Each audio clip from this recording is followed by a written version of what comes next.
السلام عليكم ورحمة الله وبركاته. أهلا وسهلا بالجميع.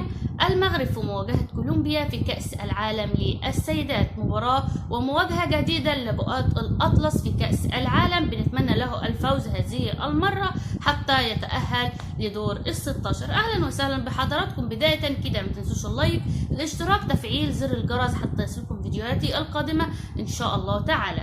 المغرب وكولومبيا تنطلق المباراة في تمام الساعة 1 ظهرا بتوقيت مصر والسعودية والعراق وقطر وفلسطين، الساعة 11 بتوقيت المغرب. أما بالنسبة للقناة الناقلة هتكون قناة بين سبورت بريميوم 1، الناقل الحصري لمباراة كأس العالم للسيدات، الجولة الثالثة من دور المجموعات. أما بالنسبة لمعلق هذه المباراة يكون المعلق المتألق بجواد بدة. المباراة ستنطلق يوم 3/8/2023. بنتمنى التأهل والفوز لمنتخب المغرب النسوي على كولومبيا. سيبوا لنا آراءكم وتوقعاتكم حول نتيجة هذه المباراة ودعواتكم لمنتخب المغرب للفوز في هذه المباراة.